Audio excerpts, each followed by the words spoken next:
Yeah. So I made a promise that I would show the plushies and give my thoughts and opinions on them.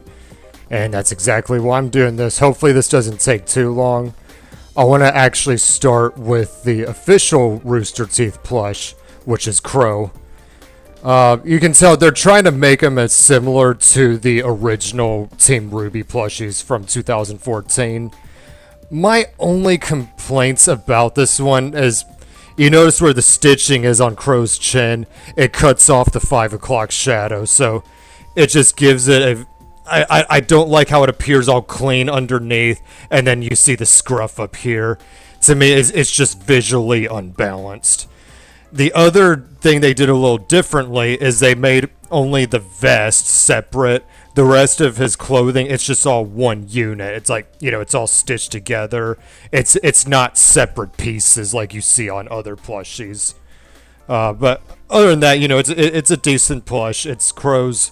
It's his Volume 7 and 8 attire. I would prefer the original wardrobe, but hey, beggars can't be choosers. All right, next. Now we'll get started with Team Juniper.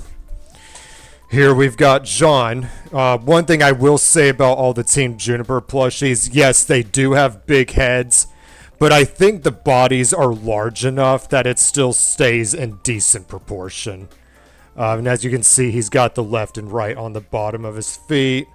I'll be honest, I haven't seen that episode in a long time, but I think the reason he did this was like just in case he ever got drunk.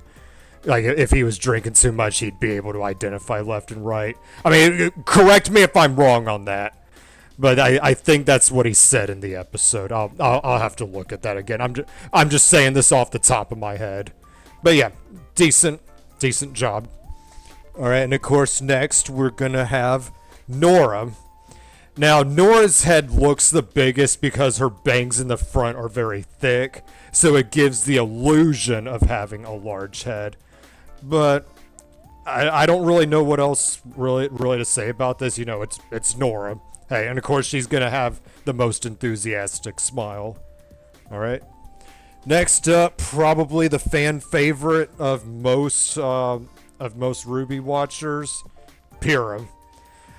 This one, they definitely have the pieces separate.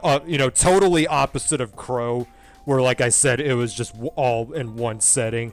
This time you got the belt. They how did they pronounce that word? Like it's not like body armor, but I think it's called the corset.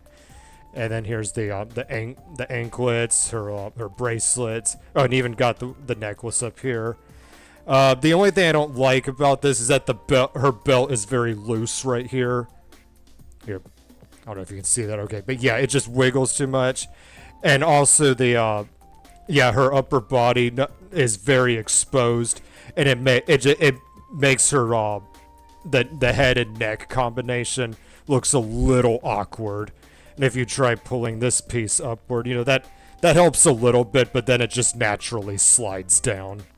Now, what I really like about this plush is the ponytail. So watch this. So if I really want to, like if I want to put Pyrrha in a sitting position, I don't have to keep my hand behind her like this. I can just prop her. Well, I swear it was. Shit. I swear it was working earlier, but yeah, sometimes her ponytail can act as a natural prop, but I think it kind of depends on. Did I get it? Shit. Okay. Anyway, let's just move on. No, really, I was trying to demonstrate something cool with Pyrrha, but anyway, here's Ren.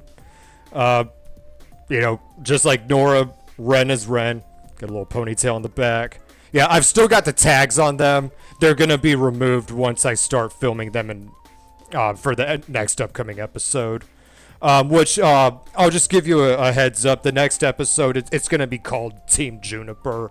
It's gonna be very similar to the first episode, like how Mario and Luigi meet Team RWBY. It's gonna be a similar circumstance. But yeah, of course, Ren's got he's got the very neutral look. He's not happy or sad. He's just being himself. And yeah, that's really all I have to say about these. I'm happy with the way they turned out. Now, I saw that the polls closed on the Rooster Teeth Discord, Yeah, so I think the next wave, the hero is going to be, I think, Raven, and then the villain is going to be Emerald. Now, the other selections that they had on there, I'm sure they'll come out eventually, but it's going to be based on whoever was the most popular.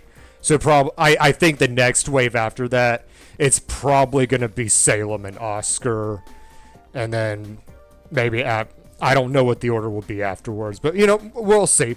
Anyway, thanks for watching. That's all I have to say. Have a good one.